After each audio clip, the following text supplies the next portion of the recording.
गुबुन गुबुन बोसोरफोरनि बायदि देग्लाय 53थि जि सिसुपानि रायजोआरि श्री श्री लोक्षि फुजा बे फुजाखौ सिसुपानिनि नैबे तेलिसालाव जोङो गाजा गोमजायै खुंफुंनो थाखाय थाम-थिम खालामदों। दिनै दहाय 7 रिंगायाव जोङो बिमा माइनावनि जि मुसुखा फज'नाय हाबाफारि बे हाबाफारिखौ मावबाय। दा बेयाव बिमा माइनावनि आर'ज सोलिबाय थादों। जोंहा बेयाव मोनसे नेमखान्थि दङ जे बाथौ धोरोमारि जि नेम बे नेमजों जोङो बिमा माइनावनि मुसुखाखौ बोसोरै फज'यो। एबारबो फज'दों 53थि बोसोराव। जिहेतु थांनाय बोसोरनै कभिड प्रट'कलनि थाखाय जि श्री श्री लोक्षि फुजा बे फुजाखौ खुंफुंनो जोङो गाजा गोमजायै खुंफुंनो थाखाय सुबिदा मोनाखैमोन। एबार रायजोफ्रा खोब गोसो होनानै ओंखारबोदों गाजा गोमजायै आरो मोजाङै सिगांनिख्रुइ साबसिनै बिमा माइनावखौ सिबिनो थाखाय जोङो थाम-थिम खालामदों। जोंहा ओरैनो हाबाफारि महरै सिगांनि सान हिसाबै दिनै 9 अक्ट'खालि जोंहा बिमा माइनावनि मुसुखा फज'नाय आरो बिमा माइनावनि आर'ज बे आर'जआल' सोलियो। दिनै गुबुन आयदानि जेबो हाबाफारि जोङो लाया। बिमा माइनावनि आर'जआवनो दिनैनि हाबाफारिया जोबो। बेनि अनगायै गाबोननिफ्राय जोंहा सानब्रैनि जिहेतु हाबाफारिया जागोन 9, 10, 11 आरो 12 अक्ट'बर 2022 जोङो गाबोननिफ्राय जोंहा हारिमुनि गुबुन गुबुन आयदानि बादायलायनायफोर जोंहा जागोन। बेलासिनिफ्राय बे आयदाफ्रा जोङो जागायगोन। हारसिं मोसानाय, जेवजा मोसानाय, हानजा मोसानाय, सावगारि बोनाय, बिनि अनगायैबो गोबां ओनसोलनि जि देंखो रोजाबगिरि आरो मोसागिरिफोरनि अपेन मोसानाय जोङो नायगोन। जोंहा खोब गाजा गोमजायै जोङो एबार मोनसे बिराद गिदिर मोनसे मेला जोङो लाबोदों। बे आनन्द मेलायाव जिहेतु थांनाय 2 बोसोराव ओनसोलनि गथ' गथायफ्रा रंजानाय बाजानाय, बोराइ बेन्थ' रंजानाय बाजानायनि मोनसे खाबु मोनाखै। जिहेतु जोंना खोब सिं ओनसोलनि रायजोफ्रा रायजो जानाय, आसाम नागालेण्ड सिमायाव थानाय नैबे ओनसोलनि रायजोफ्रा, गतिके मोनसे रंजानायनि खराग होनो थाखाय जोङो फुजा कमिटिया मोनसे मेलानिबो जोङो थाम-थिम खालामदों। बेनि अनगायै जोंहा फ्राय बोसोरै जोंनि नैबे जायगायाव 500सो दखान होग्राफोर स्टल जोंनाव फैयो। एबारबो फ्राय 500आनो स्टल जोंहा दङ। खिन्थु गुबुन बोसोराव जिबायदि जायो एबार अखानि थाखाय दिनै 9 अक्ट' जाबाय। अखानि थाखाय जोंहा माखासे खामानि मावनायफ्रा एसे डिले जादों, लासै जादों।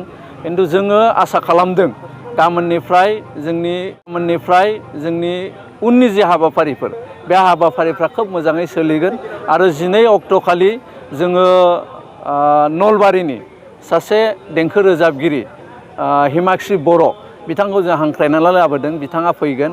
आरो जिहेतु Nabajit Narzary DID little master season 5नि बिथाङा जोंनि नैबे जायगानिनो। बिथाङा जोंजों सानथामनि जे हारिमुवारि प्रग्रामफोर आयदाफोर बेयाव बिथाङा थाफागोन, जोंनि जायगानि हिसाबै बाहागो लागोन। आरो गोबां ओनसोलनि गोरों गोरा, गोबां ओनसोलनि हारिमु एबा हारिमुजों लोब्बा थायैबो माखासे अर्गेनाइजेसनफोरनि दैदेनगिरिफोर, बे दैदेनगिरिफोरखौ जों हांख्रायदों।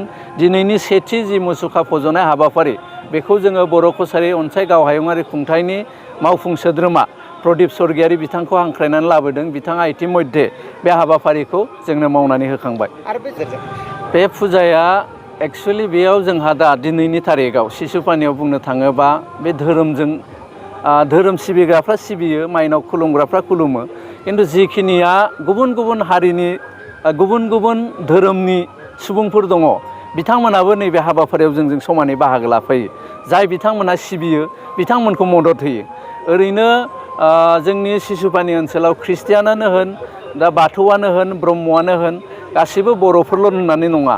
बेयाव आदिबासि खाथियाव थानाय ओरै संकरियानि माखासे धोरोमनि हारसाफोर बिथांमोनाबो जोंजों खोब गोसो होसारनानै मदद होयो।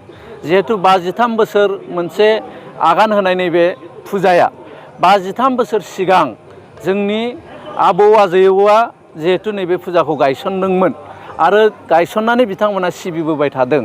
आरो बे सिबिनाय महरैनो जोङो इयुन जेनेरेसन दिनैनि जोलैयाबो बेखौ जोङो खोमोरनो नागिराखै। जाय बिथांमोनहा बे धोरोमखौ बिसास खालामनानै बिमा माइनावखौ बिसास खालामनानै खुलुमो बिथांमोनखौ मदद होयो जोङो ओनसोलनि गुबुन गुबुन धोरोमारि मानसिफ्राबो। गाहायै नैबे बाथ्रा। गलाघाट जिल्लानि जितु सिसुपानि तिलिसालाव खुंनाय बे लोक्षि फुजाया दिनै 53 बोसोर जाबाय आरो बे 53 बोसोराव बेनि जे सामलाय आफाद बे सामलाय आफादा आंखौ देग्लाय बुंदोंमोन जे नोंथाङा बे बिमा माइनाव बा लोक्षिनि जि मुसुखा बेखौ नोंथाङा देग्लाय दान होबा जों मोजां मोनगौमोन होननानै बिथांमोननि खावलायनाय बादियैनो आङो दिनै थेलेबलेबबाबो बिथांमोननो बे दानखौ आं होफैदों आरो गावखौनो आं गोजोननाय मोनदों जे बियो बे आपार आसामनिनो बे गलाघाटनि तिलिसालाव जानाय श्री श्री लोक्षि फुजा बा माइनाव फुजाया दिनै जारिमिनारि जों बुंना लानो नांगोन आरो बे जारिमिनारि बे थावनियाव गुबुन गुबुन ओनसोलनिफ्राय बा नागालेण्डनिफ्रायबो कार्बि आंलंनिफ्रायबो जरहाट बादिनिफ्रायबो बेयाव लैहोर लैहोर फैनानै बे हाबाफारियाव गुबुन गुबुन राव फोलेरनि मानसिफ्राबो बाहागो लाफैयो आरो आं मिथिनायाव बेनि सामलाय आफादा बेयाव माने दखान गला होनो थाखाय जायगा होख'नो हायि बेबादि मोनसे थासारिया बेहाय सोमजियो आरो बेयाव आं दिनै बिथांमोननि हांख्रायनायाव बेनि जितु दरजा माने बेखावजेननाय बा जोंनि माइनावखौ गायसनजेननाय बे हाबाफारियाव आलासि महरै थानो मोननानै गोजोननाय मोनदों बेनि थाखायनो आं सिसुपानि ओनसोलनि रायजो राजा बिथांमोन आरो खुंफुं आफादनि दैदेनगिरि बिथांमोनखौ आं साबायखर जासियो आरो जाय बिथांमोना दिनैनिफ्राय 53 बोसोरनि सिगाङावनो बे बाथ्राखौ साननानै बिमा माइनावखौदि जोंनि बर' माहारिया बा गुबुन गुबुन फोलेरनि बा धोरोमनि मानसिया बेखौ दोहोननि मोनसे मुसुखा महर बा ऐतिह्यनि मोनसे प्रतीक होननानै गनायनानै लाबोदों बेखौ सिबिबोबाय थादों जोंनि न'खर संसार जानायाव जाहाथे धन दौलता आबादफोरा जाहाथे फिथाइ सामथाइफोरा मोजां जायो बेनि थाखाय आं बे हाबाफारियाव बिदि बाहागो लाफैनो मोननानै आं गावखौनो गोजोननाय मोनदों आरो मोनसे बाथ्राया जितु मेसें बोथोर होननानै दा बे बोथोरखौ बुंनाय जादों बे मेसें बोथोरखौनो इसोरा सायख'नानै लादोंमोन जे मेसें बोथोरा जेसेबांखिनि जोंनि बोथोरफोर दङ बोसोराव बे बोथोरफोरनि मादावनो बिखौ रानि होननानै सायख'नानै लादों आरो बे रानि बोथोरावनो गेलेनाय मोसानाय मुसुरनाय फुजा बायदिसिनाया बे बोथोरावनो मोजां जायो होननानै सायख'ना लादोंमोन बेनिखायनो भादर दान जोबनायनि लोगो लोगोनो आसिन दान हाबनाय दिना जितु बिश्वकर्मा फुजा बेनि उनाव दुर्गा फुजा बेनि उनाव दा लोक्षि फुजा फैबाय माइनाव फुजा बेनि उनाव काति गासा कातिक फुजा बेनि उनाव कालि फुजा बेनि उनाव रास फुजा माने दीपावली बेबादिनो बे माने मेसें बोथोरावनो बा शरत कालावनो बियो जायो आरो बियो मोनसे बे ओनसोलाव बेखौ खुंनो हानाया बेनि गेजेरजों जोंनि गेजेराव अनलायलायनाय खौसेथि माने बिनि थाखायनो दिनै नबजित नार्जारि मोनबादियाबो हयथ' आं सानो बेनिफ्राय जे सासे मुंदांखा DID लिटिल मास्टाराव देरहासार जानो हाहैदों बेफोरनि बेबादि मन्च बेबादि माने जौसां मोननायनि थाखायनो बेनि माबाफ्रा जालांदों होननानै आं मिजिंथियो आरो उननि समावबो जोंनि धन दौलत जोङो आरजिनायनि लोगोसे बेनि सायाव माइनाव बिमाया जोंनो बर होनायनि लोगोसे जोंहा सुबुं धन सोरजिनायाव नैबे हाबाफारिफ्रा गोबां बिहोमा होगोन होननानै आं मिजिंथियो